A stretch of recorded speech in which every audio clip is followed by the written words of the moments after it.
and in this class we will be discussing sequence and series. Okay, so is everybody here?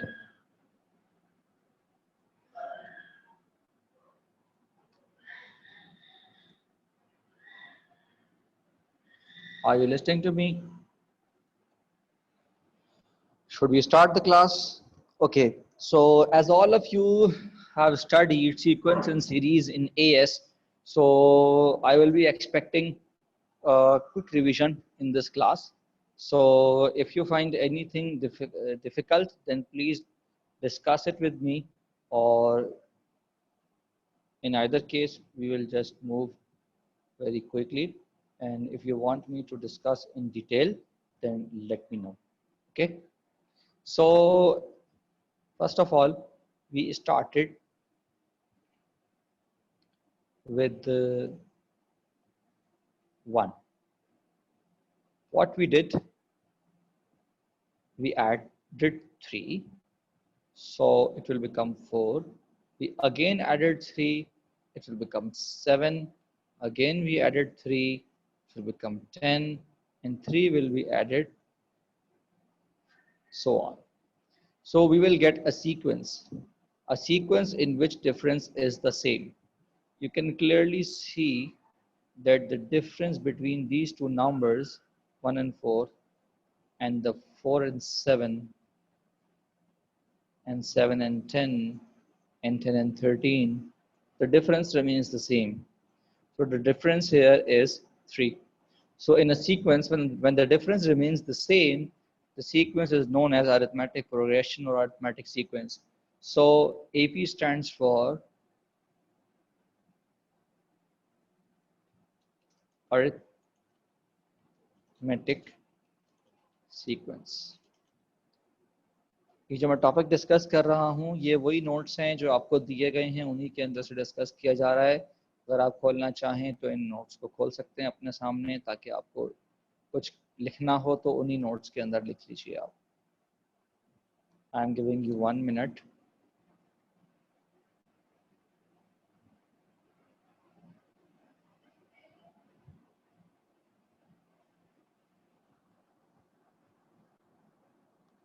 कहाँ है sir इसके notes? हैं हमारी book में? हाँ भाई, मैथ्स की बुक जो दी गई है आपको, हसीन सी खूबसूरत सी, जो TCS के थ्रू मिली है आपको.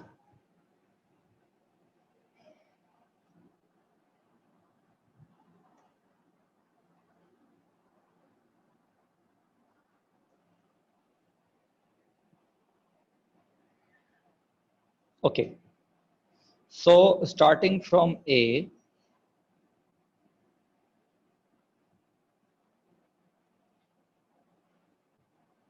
A is constant. So हम हर नेक्स्ट टर्म में क्या करते हैं कि हम उसके अंदर D को प्लस कर देते हैं. दोबारा D प्लस करेंगे तो 2D हो जाएगा, दोबारा D प्लस करेंगे तो 3D हो जाएगा, और दोबारा D प्लस करते रहेंगे. सो हमने यहाँ पर क्या देखा? हमने ये देखा बच्चों कि जो टर्म 1 है वो A है, जो टर्म 2 है वो क्या है? वो है जनाब A प्लस 1D. तो टर्म 3 क्या है? वो है A प्लस 2D. तो बताओ टर्म 4 क्या है? A plus 3D. बताओ टर्म 10 क्या है? A plus 9D. सो इसीलिए Tn क्या है? A plus n-1 into D. ये बात समझ में आ गई सबको? So we have got the formula for the Tn, that is A plus n-1 into D. So what is A? A is basically the first term. D is the common difference, that is the difference of two consecutive terms, while n is the number of terms. और position, n को हम position भी कहते हैं. ठीक है जी, यहाँ तक बात क्लियर है?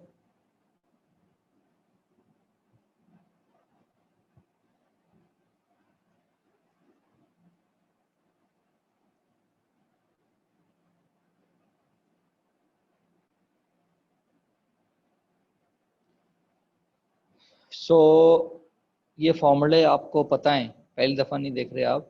टी एन और एल को जो है वो हम क्या कहते हैं, हम कहते हैं a plus n minus one into d से। एन के लिए फॉर्मूला जहाँ पर हमारे पास l minus a upon d plus one, तो ये कोई नया फॉर्मूला नहीं है, यहीं से आगे पीछे घुमाकर इसको निकाला गया है। एस एन का फॉर्मूला होता है जनाब n upon two a plus l, और एस एन का एक और फॉर्मूला है n upon two t one plus t n. तो एस एन का एक और फॉर्मूला होता है जनाब n upon two two a plus n minus one into t. और याद रखें कि अगर n का ताल्लुक ऑड से है, सो सम निकल सकता है n multiply by term n plus two. So basically यहाँ पर ये t n plus one upon two है क्या बेटा? ये जो t n n plus one upon two है, ये बेसिकली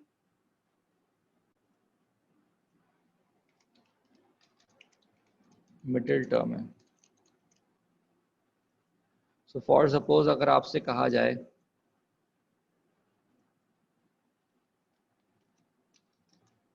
कि find sum to 19 terms if term 10 is equals to 5, so आपने कुछ भी नहीं करना, आपको ये बताया कि term 10 is the middle term in 19 terms. So s 19 के लिए हम कुछ भी नहीं करेंगे, n को सिंपल मल्टीप्लाई कर देंगे टर्म 10 से। सो हमारे पास आ जाएगा जनाब 19 मल्टीप्लाई बाय 5, जो कि हो जाएगा 95। बात समझ आ गई?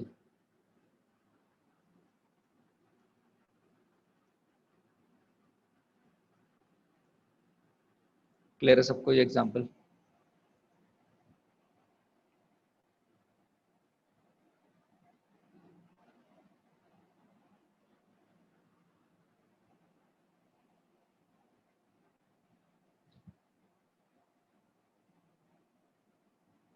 ये एग्जांपल क्लियर है सबको?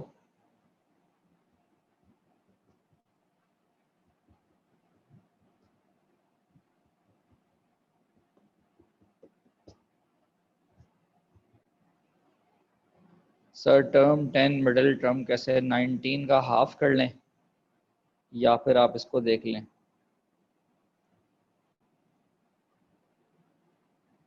19 प्लस 1 करेंगे 20, 20 अपॉन 2 करेंगे, so you will get 10।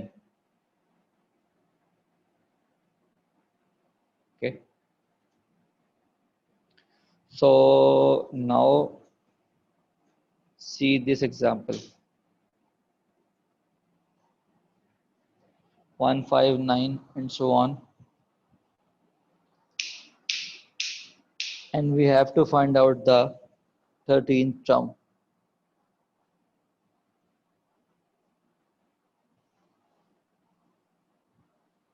Okay, so in this example we have a is equals to 1 and d is equals to 4. So we have two ways. Either we can use Tn formula, that is a plus n minus 1 into d, or either we will use logic that the difference is 4. We will keep on making the sequence, and in the end you will get the answer by, that is 49. Okay, sir ये formula specifically odd numbers के लिए, बेटा middle term होती ही सिर्फ odd numbers में, hold कीजिएगा ज़रा।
ये एग्जाम्पल क्लियर हो गई सबको?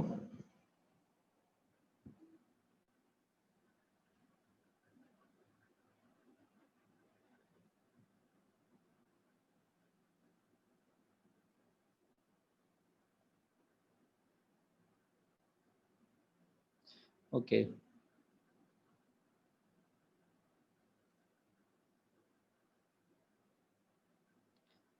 सो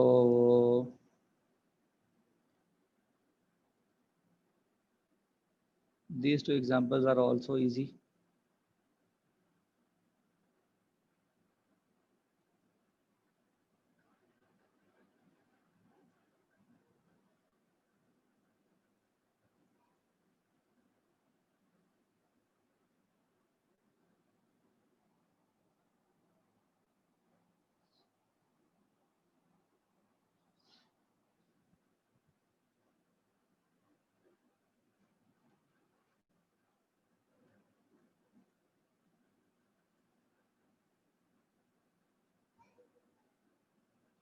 I think these examples are also easy.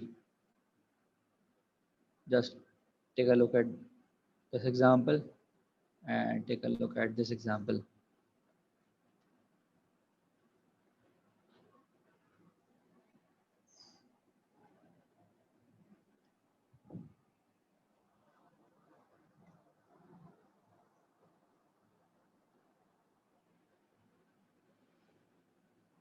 If you find any problem in these examples, then tell me. Otherwise, we will move on.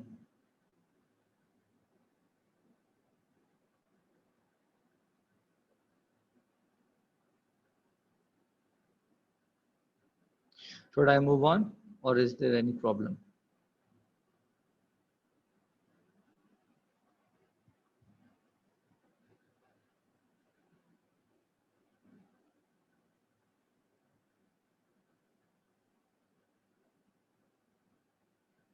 Is there any problem, or should I move on? Okay, thank you.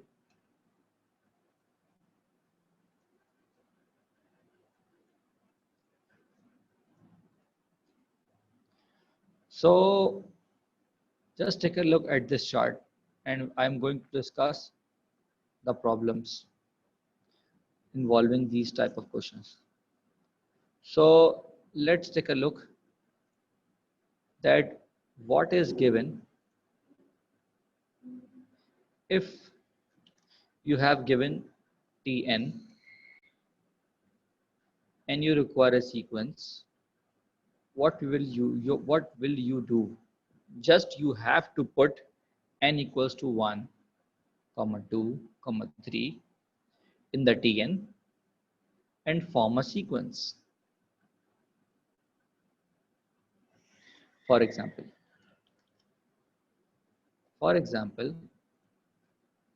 we have this question. In this question,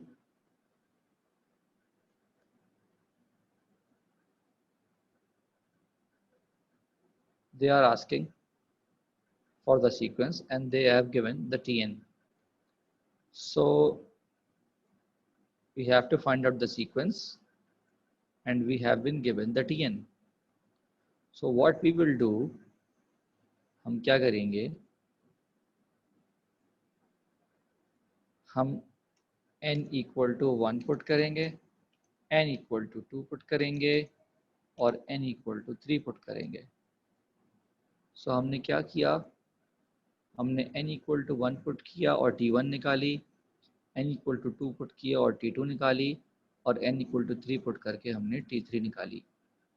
तो आप देख सकते हैं कि हमने हासिल कर ली sequence क्या बनी 258, जो कि मेरा आंसर होगा. बात समझ में आ गई?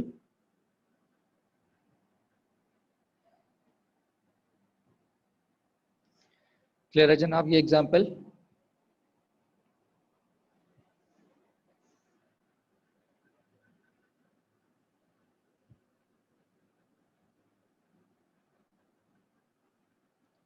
अच्छा जी, अब हमारे पास सेकंड केस ये कहता है कि अगर आपको सीक्वेंस गिवन हो और आपको Tn निकालना हो तो अभी भी आप यही काम करेंगे, लेकिन किस में? ऑप्शंस में। और आप क्या करेंगे? वेरीफाई करेंगे T1, T2, T3 की वैल्यू। जैसे कि ये एग्जाम्पल नंबर 2 में आपको एक सीक्वेंस दी हुई है 246 और आपको निकालना है Tn। सो आपको देखो Tn निकालनी है और सीक्वेंस आपको गिवन है, तो आप यही काम ऑप्शंस पे करेंगे। सो अगर आप ऑप्शन 1 पे करेंगे तो ऑप्शन 1 का जो Tn है वो है जनाब हमारे पास 2n। पहले 2 इंटू 1 करेंगे, फिर 2 इंटू 2 करेंगे और फिर 2 इंटू 3 करेंगे। जबकि ऑप्शन 2 में क्या करेंगे? ऑप्शन 2 की हमारे पास जो Tn है वो है 2n+1, तो 2 इंटू 1 +1 करेंगे, 2 इंटू 2 +1 करेंगे एंड सो ऑन। तो आप देख सकते हैं इसी तरीके से ऑप्शन 3 पे भी और इसी तरीके से ऑप्शन 4 पे भी, तो हमारे पास जो आंसर आ रहा है वो आ रहा है जनाब ऑप्शन 1 पे। ये बात क्लियर हो गई सबको?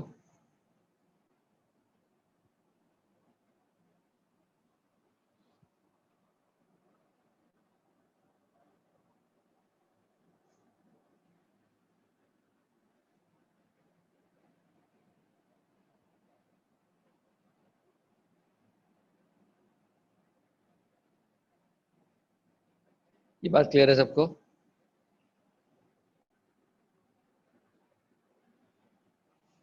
अच्छा जी,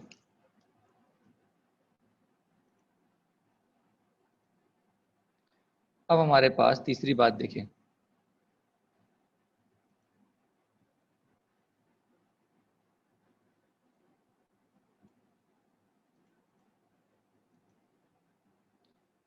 जनाब आपको Tn गिवन हो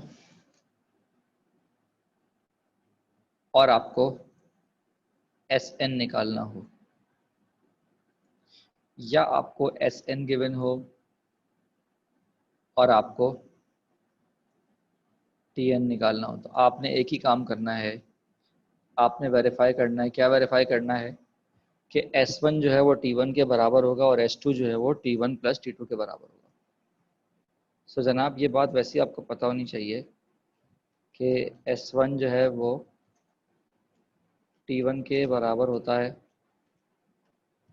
S2 जो है वो T1 प्लस T2 के बराबर होता है और S3 जो है वो T1 plus T2 plus T3 के बराबर होता है और S4 जो है वो बराबर होता है T1 plus T2 plus T3 plus T4 के बराबर होता है। और इसी तरीके से अगर S10 निकालेंगे तो ये बराबर होगा T1 plus T2 plus T3 और प्लस T10 तक बराबर होगा। ये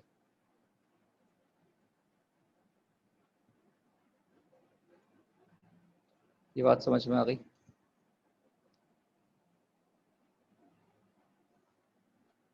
और यहाँ से हमने एक और बात निकाली कि S10 जो है वो बेसिकली S9 प्लस T10 के बराबर है। तो हम ये भी कह सकते हैं कि अगर हमें T10 निकालना है तो ये S10 माइनस S9 के बराबर होगा,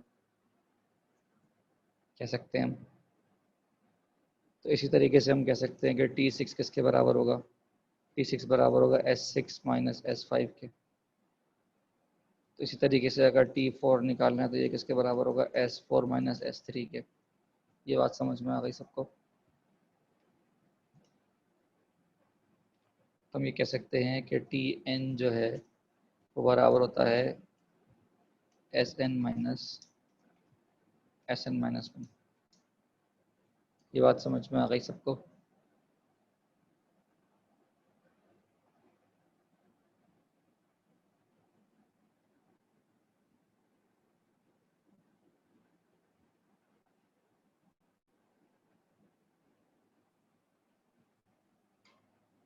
ये बात क्लियर हो गई सबको? कोई मसला है इसमें? तो अब देखें, आपको क्वेश्चन नंबर 3 में जो भी दिया हुआ था,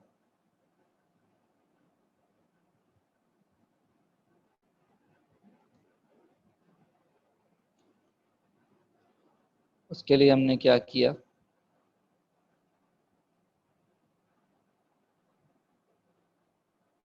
कि हमें टीएन दिया हुआ था और हमें एसएन निकालना था।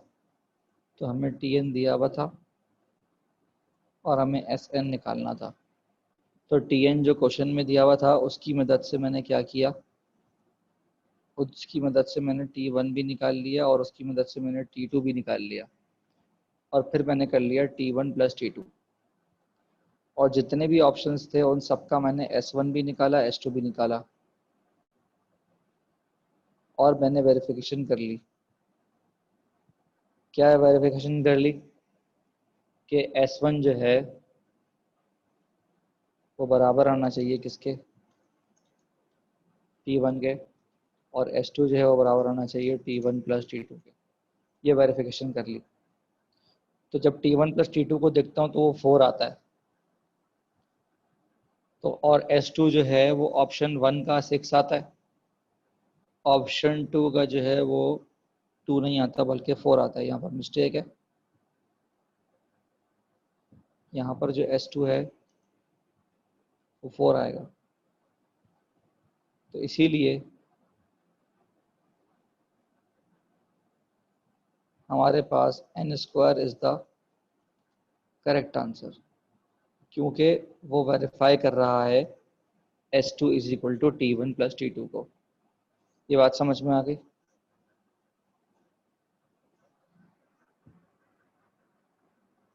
No, good.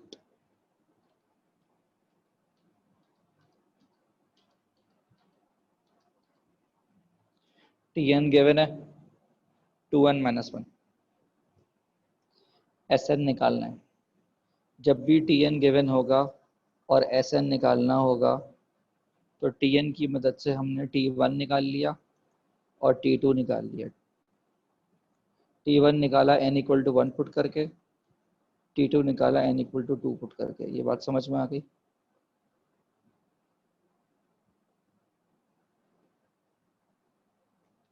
उसके बाद दोनों को प्लस कर लिया। दोनों को प्लस करने से मैंने T1 प्लस T2 की वैल्यू निकाल ली। अब मैंने क्या किया, ऑप्शंस में से S1 और S2 की वैल्यू निकाली। S1 निकाला n इक्वल टू 1 पुट करके और S2 निकाला n इक्वल टू 2 पुट करके। ये बात समझ में आ गई?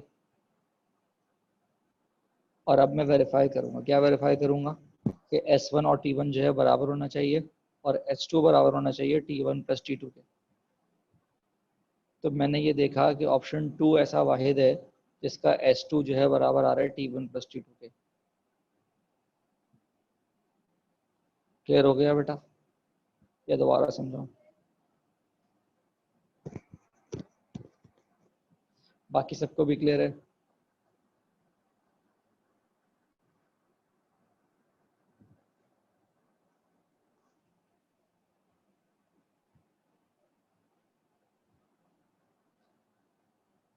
अभी तक का आप सबका काम कंप्लीट है?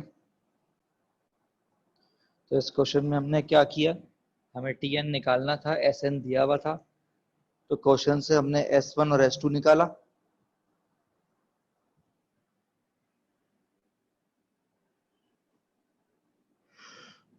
फिर ऑप्शंस में से हमने T1 निकाला, T2 निकाला, और T1 प्लस T2 को निकाल के देख लिया कि वो S2 के बराबर आ रहा नहीं आ रहा, तो ऑप्शन 1 का आ रहा था। अब हमारे पास नेक्स्ट क्वेश्चन में हमें Sn दिया हुआ है और हमें निकालना है Sn दिया हुआ है और टर्म 8 निकालना है। अभी मैंने आपको बताया था कि टर्म 8 बराबर होगा S8 माइनस S7 के। तो पहले मैंने S8 निकाला n की जगह 8 पुट करके, फिर मैंने S7 निकाला n की जगह 7 पुट करके। दोनों को मैंने सब्ट्रैक्ट किया, दोनों को जब सब्ट्रैक्ट किया तो I will get the answer. बात समझ में आ गई?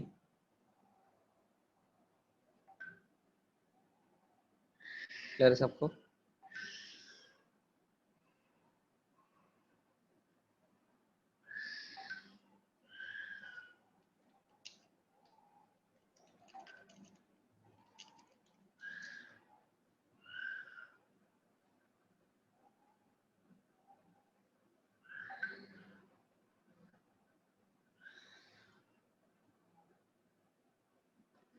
सवाल समझ में आ गया ये वाला?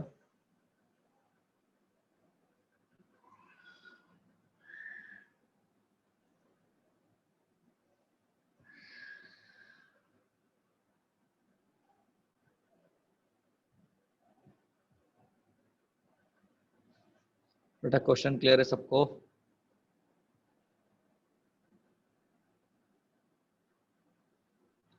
ठीक है, आगे चलते हैं। देखो बेटा, ये बात आपको याद रखनी है कि भाई आपको पता है कि d बराबर होता है T2 माइनस T1 के।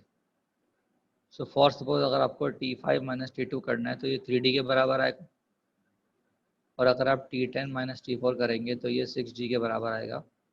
ऐसा क्यों है? क्योंकि इनका जो डिफरेंस है वो वन टर्म का है। इनका जो डिफरेंस है वो 3 टर्म्स का है, और इनका जो डिफरेंस है वो 6 टर्म्स का है। बात समझ में आ गई? तो अगर कहीं लिखा हुआ हो term P minus term Q, तो ये बराबर होगा P माइनस Q D के। बात समझ में आ गई? क्योंकि इनका डिफरेंस होगा P माइनस Q।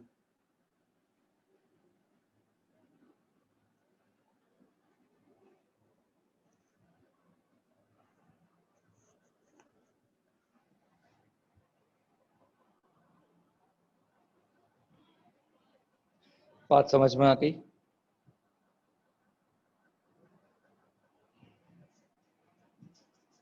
क्लियर है सबको?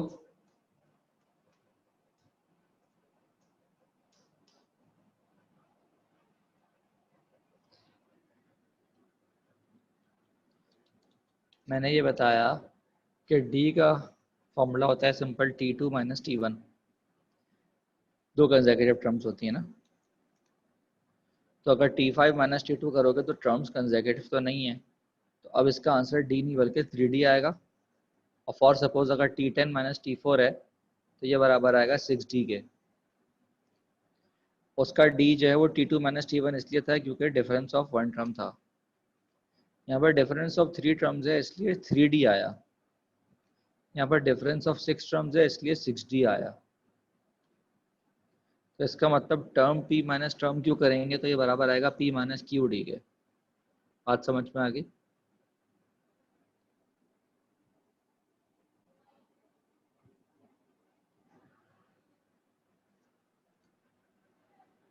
अब जनाब हमें Tn दिया हुआ है 5n माइनस 2 और सम निकालना है 16 टर्म्स का। सो आप सबको फॉर्मूला याद है Sn का? Sn का फॉर्मूला था जनाब n into T1 plus Tn और डिवाइड बाई 2, या n अपॉन 2 कर दें, पहले एक ही बात है। सो इसके अंदर अगर यहाँ पर 16 है तो इसका मतलब Tn जो है वो टर्म 16 है, क्योंकि लास्ट कंसिडर होगा। तो यहाँ पर मैंने क्या किया, यहाँ पर मैंने Tn की जगह पर T16 लिख दिया और n की जगह पर मैंने 16 लिख दिया। तो अब टर्म 16 अगर निकालना है तो मैं n की जगह पर 16 पुट करूँगा, और अगर टर्म 1 निकालना है तो n की जगह पर 1 पुट करूँगा। तो यहाँ पर जनाब मैंने निकाल ली टर्म 1 और ये आ गई टर्म 16। फॉर्मूला यूज़ किया, आंसर आ गया। बात समझ में आ गई सबको?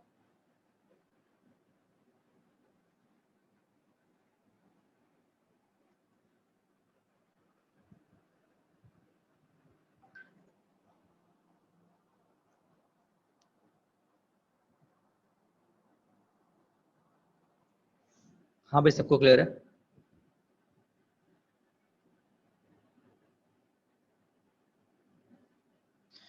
ये एग्जाम्पल सबको क्लियर है?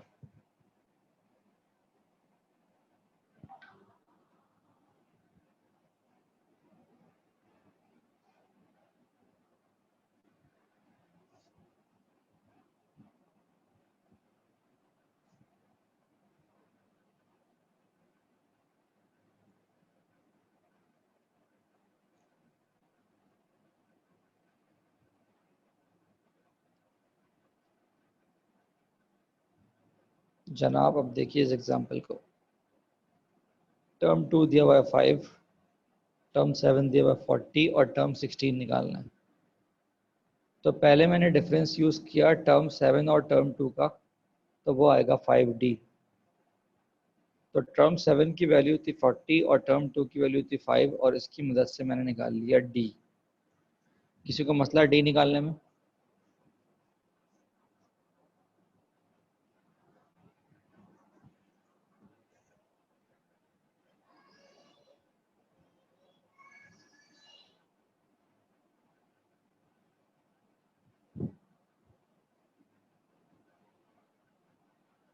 किसी को D निकालना है मसला?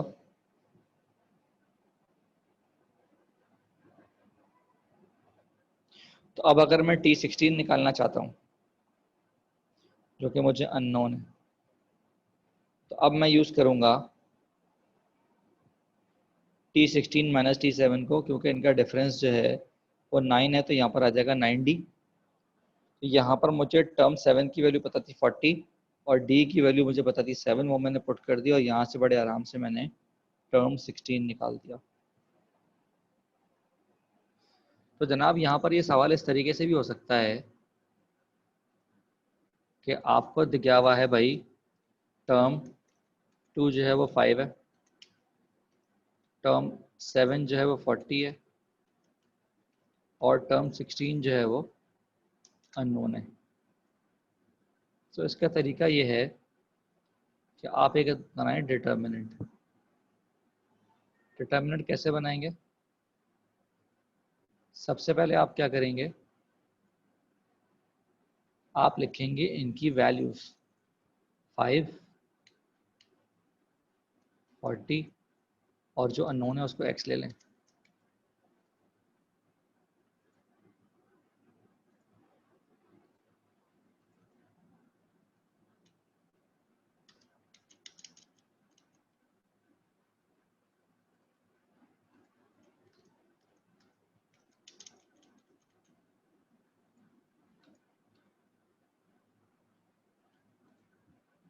सही है। इसी तरीके से अब यहाँ पर आप लिखेंगे इनकी टर्म पोजीशन।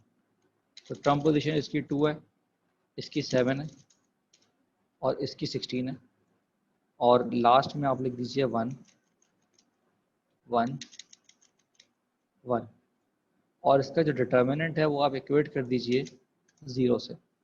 तो यहाँ से बड़े आराम से आप x को अलग कर सकते हैं। डिटर्मिनेंट निकालना मैंने आपको वेक्टर्स के चैप्टर में सिखा दिया था। तो इस तरीके से भी ये सवाल सॉल्व हो सकता है। बात समझ में आ गई है?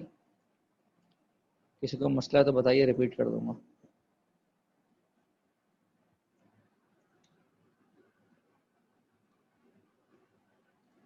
सो बेसिकली इस रॉम में हम क्या लिखते हैं? इस रॉम में हम लिखते हैं टर्म वैल्यूज।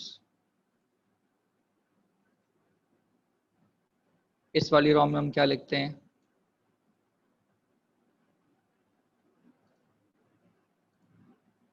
पोजीशंस। और आखिरी वाली रॉम में तो हम सिर्फ 1 लिखते हैं।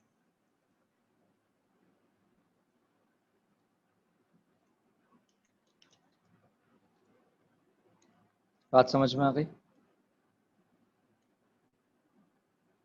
हाँ, डायरेक्ट कर ले, मैंने तो सिर्फ एक मेथड बताया है आपको। भाई ये बताना ज़रूरी होता है, अगर एमसीक्यू में उन्होंने जो है ना वो ये डायरेक्ट पूछ लिया कि भाई अगर टर्म पी एक्स के बराबर है, टर्म क्यू वाई के बराबर है, टर्म आर जेड के बराबर है, तो ये जो है वो किसके बराबर है, ये पूछ लें वो कि भाई ये जो है वो किसके बराबर है। सो यू मस्ट नो कि भाई ये जो है वो किसके बराबर है, 0 के बराबर है। ठीक है,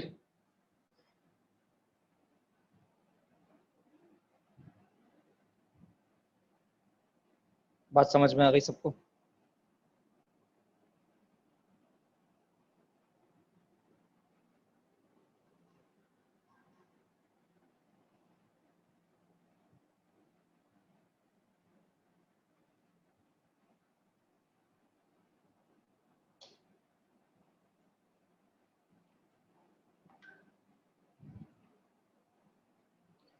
जनाब, what is arithmetic mean? Arithmetic mean का मतलब होता है the middle value in the arithmetic progression is the arithmetic mean, but always consider three terms. So in this capital A will be known as arithmetic mean. ठीक है, तो capital A का जो formula होता है हमारे पास वो होता है a+b/2। जैसे ये एग्जांपल देखें कि 4 और 7 का अगर मुझे अरिथमेटिक मीन निकालना है, it is just like simple average. So मेरे पास एवरेज वैल्यू आ जाएगी 5.5, दैट इज 4 + 7/2। Got it?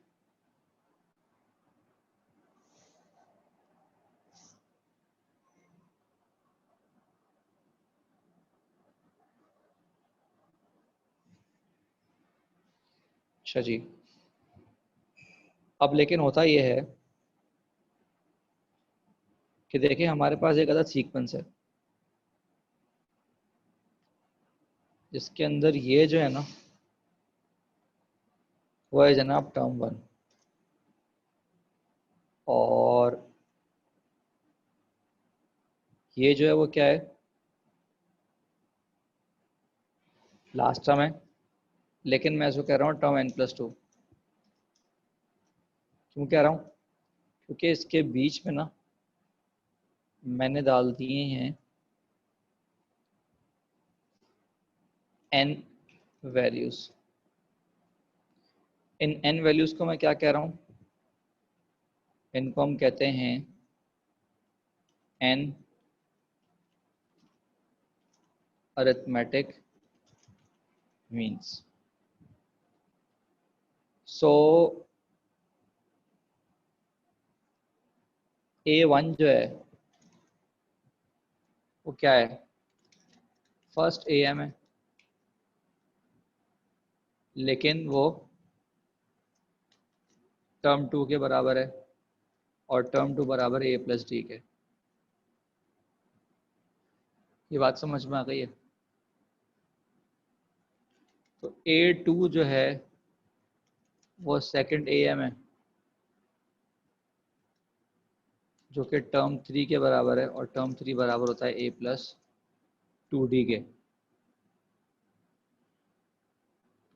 और इसी तरीके से a3 जो है वो क्या है, थर्ड am है, और थर्ड am क्या है, टर्म 4 है, जो कि बराबर होगा a+3d के।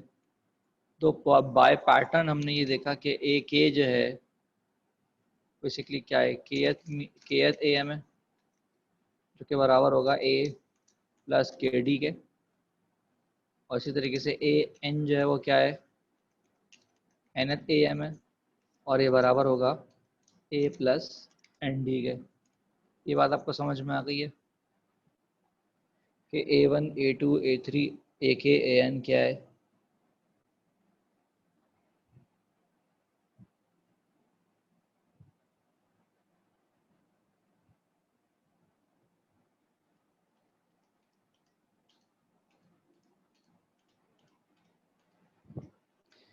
ये क्या चीज़ है?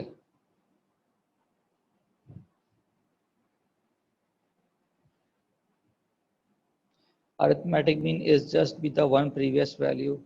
नो, ये क्या चीज़ है? स्मॉल है।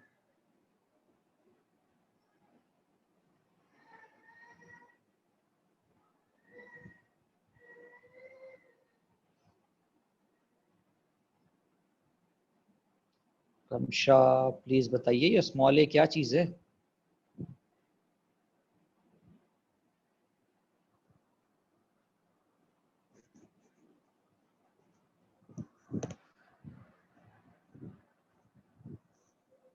Where is Ramsha?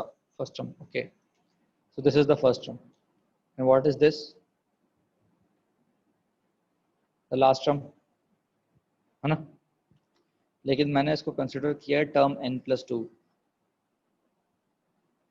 ये टर्म n+2 क्यों है? क्योंकि जो बीच में जितनी भी टर्म्स है ना, ये मैंने कंसिडर किए कि ये n वैल्यूज हैं। अगर बीच वाली n वैल्यूज हैं तो फर्स्ट वाली को भी मिला लो और लास्ट वाली को भी मिला लो, तो नंबर ऑफ टर्म्स जो हैं वो हमारे पास कितनी हो गई? n+2 हो गई। तो इसलिए मैंने उसको टर्म n+2 लिखा है। ये बात क्लियर हो गई?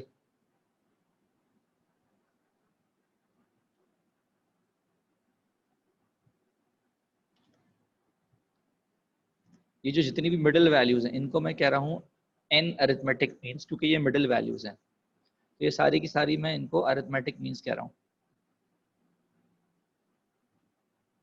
ये बात समझ में आ गई कि कॉर्नर्स के बीच में जितनी भी वैल्यूज हैं मैं उनका नाम रख रहा हूँ अरिथमेटिक मीन्स। ये बात समझ में आ गई?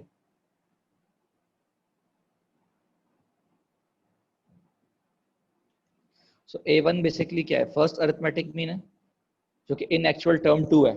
और टर्म 2 का फॉर्मूला सबको पता है कि A+D होता है। ये बात समझ में आ गई?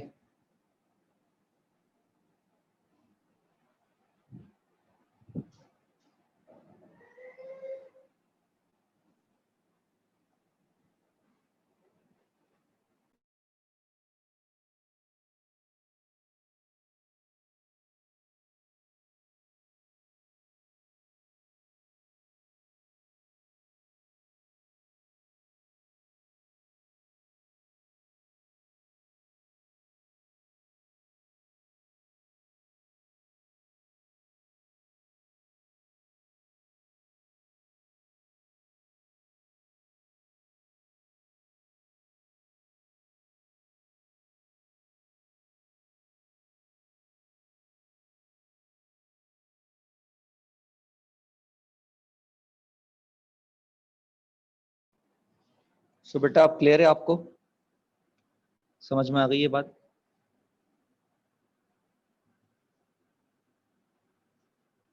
कि मीन वैल्यू किस तरीके से निकलेगी? अच्छा, अब देखिए इसके अंदर एक और चीज जो है ना वो ये है कि d बराबर है b-a/n+1 के। अब ये कहाँ से आ रहा है? अब देखो बेटा Tn का फॉर्मूला आप सबको पता है ना। देखो Tn का फॉर्मूला होता है a+n-1 × d। लेकिन यार Tn नहीं है, यहाँ पर क्या है? यहाँ पर b बेसिकली क्या है? b बराबर है Tn+2 के ना। तो ये बराबर किसके होगा? a+n+2-1 × d। सो अगर आप इसको सिंप्लीफाई कर लें सो फिर आप यहाँ से एक फॉर्मूला बना लेंगे d का, जो कि बराबर आएगा b-a/n+1। बात समझ में आ गई है? तो अगर हमें d निकालना होगा in case of n arithmetic means, so we will use the formula for the d, that is b-a/n+1। got it?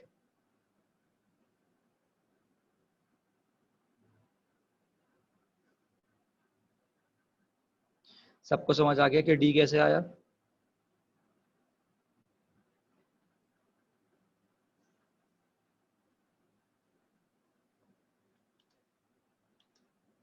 देखो बेटा Tn का फॉर्मूला होता है a+n-1 × d।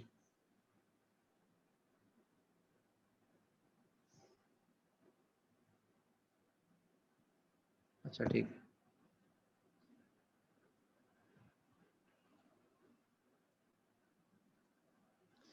जनाब अब हमसे फॉर सपोज कहा जा रहा है कि आपको 10 अरिथमेटिक मीन्स दिए हुए हैं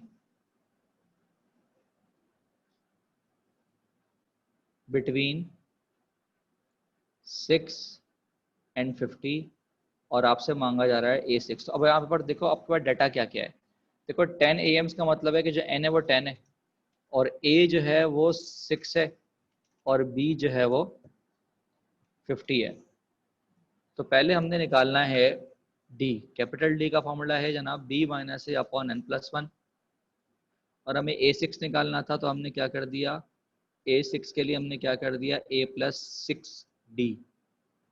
तो आंसर आ गया हमारे पास। बात समझ में आ गई। अगली एग्जाम्पल भी वही है।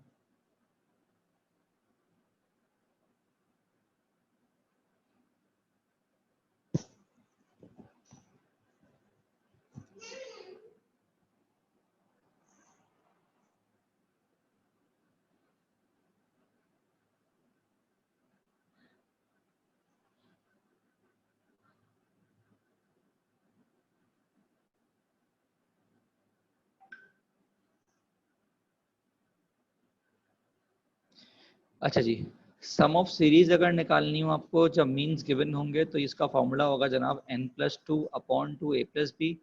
और अगर आपको सिर्फ सम ऑफ मीन्स निकालना है, तो उसके लिए हम फॉर्मूला यूज करेंगे n upon two a plus b, where a and b are the corners. अगर आप चाहें तो आप सम का फॉर्मूला यूज करके भी निकाल सकते हैं। डायरेक्ट यूज करना चाहे डायरेक्ट यूज कर लें। एस एन का फॉर्मूला यूज करेंगे तो एस एन के फॉर्मूले से भी वही आंसर आएगा। Is that clear to all of you? Clear है यहाँ तक?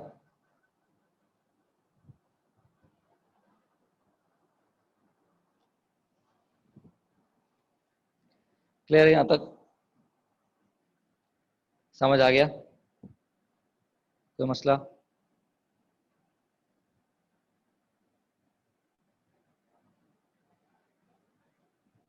क्लियर है सबको? प्लीज रिप्लाई कर दीजिए। थैंक यू भाई, बता तो दिया करो आप लोग। क्लियर है तो मैं यहाँ पर बैठा होता हूँ, न शक्ल नजर आ रही है न कुछ। आप लोग बताते भी नहीं हो समझ में आ गया नहीं आ गया, पूछते रहो समझ आ गया समझ आ गया। भाई बता दिया करो यार, आगे और मत आगे। सर सम ऑफ सीरीज में एन क्या है बेटा? एन है नंबर ऑफ मीन्स।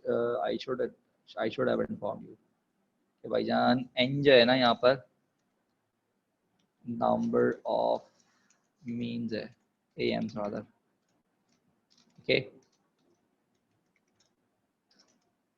सर, उसमें ए भी ऐड नहीं होगा? हाँ, जब भी तो एन प्लस टू हो गया ना चंदा। एन प्लस टू जो है वो नंबर ऑफ टर्म्स हो गई ना।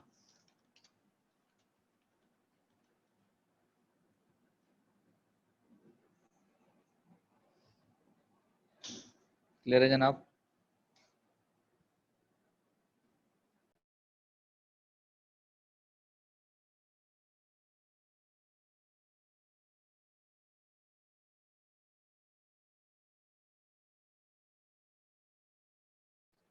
अच्छा भैया, आप एच पी सुन लो। एच पी क्या होता है?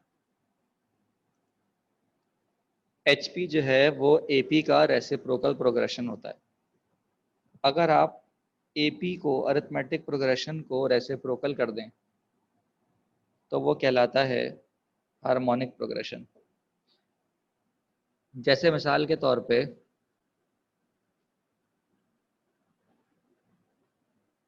हमारे पास एक सीक्वेंस है। नहीं नहीं नहीं, जीपी अलग चीज़ है भाई, जीपी अलग चीज़ है। देखो, अगर एपी लिखा हुआ है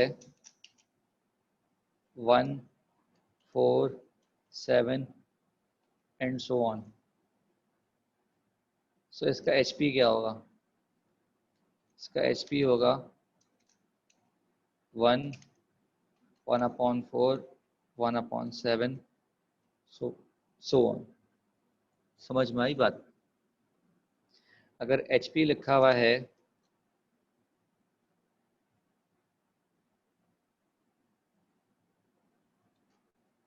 ये बात समझ में आ गई?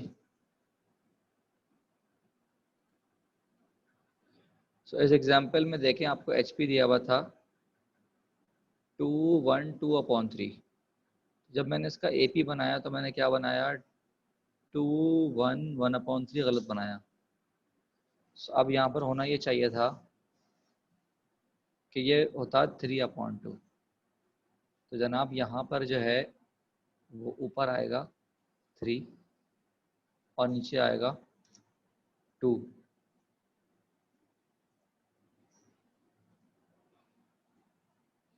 ये बात समझ में आ गई कि HP से AP कैसे कन्वर्ट करेंगे।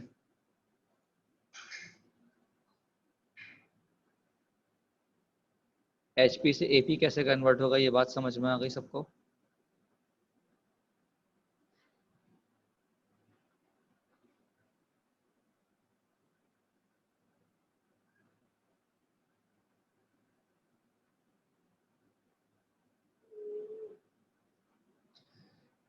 तो जनाब D का फॉर्मूला वही रहेगा AP का, T2 माइनस T1, और टर्म 20 बराबर आएगा A प्लस 19D के। A प्लस 19D कर दिया, लेकिन जो आंसर आएगा वो AP का आएगा, क्योंकि हमने सीरीज को रेसिप्रोकल कर लिया था। तो अगर हमें HP में आंसर चाहिए तो हम क्या करेंगे, हम आखिर के आंसर को भी रेसिप्रोकल कर लेंगे। और आखिर के आंसर को हम रेसिप्रोकल क्यों करेंगे, क्योंकि हमने जो सॉल्विंग की है वो तो AP में की है, जबकि हमें आंसर जो चाहिए वो तो HP में चाहिए। तो इसीलिए आखिरी स्टेप पे हमें क्या करना पड़ेगा, रेसिप्रोकल करना पड़ेगा। तो इस स्टेप पे जो भी आंसर आएगा AP से, उसी को हम रेसिप्रोकल करेंगे, तो हमारे पास HP का आंसर आ जाएगा। बात समझ में आ गई, क्लियर है सबको। HP की एग्जाम्पल क्लियर हो गई सबको।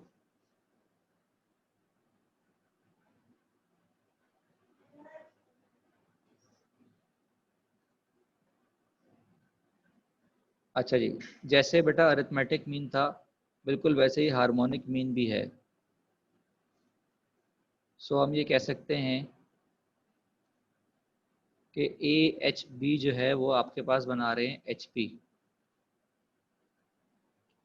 तो अगर ये HP है तो इसकी AP क्या होगी, इसकी AP हो जाएगी जनाब 1/A, 1/H, 1/B। और जब मैं इसका 1/H सॉल्व करूँगा तो ये किसके बराबर आएगा, ये आएगा 1/A plus 1/B whole divide by 2। और उसको सिंप्लीफाई करके फिर मैं पहुंचूंगा इस रिजल्ट पे, हार्मोनिक मीन के फॉर्मूले पे, that is 2AB/A plus B. तो यहाँ पर जो है वो मैंने यूज़ किया है अरिथमेटिक मीन का फॉर्मूला। 1/H जो है वो बात समझ में आ रही है, क्योंकि यहाँ पर जो A है वो कंसिडर हो रहा है 1/H, स्मॉल a कंसिडर हो रहा है 1/स्मॉल a, और B जो है वो कंसिडर हो रहा है 1/B। ये बात समझ में आ रही सबको। तो कैपिटल H का हमारे पास क्या फॉर्मूला बना, ये बात सबको समझ में आ गई।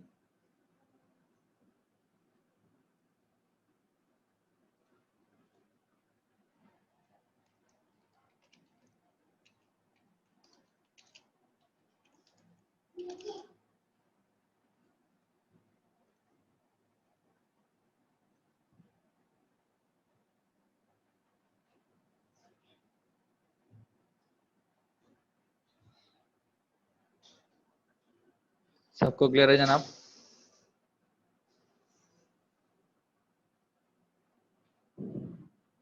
चलें बेटा, मिलते हैं इंशाल्लाह फिर कल। अपना बहुत सारा ख्याल रखें।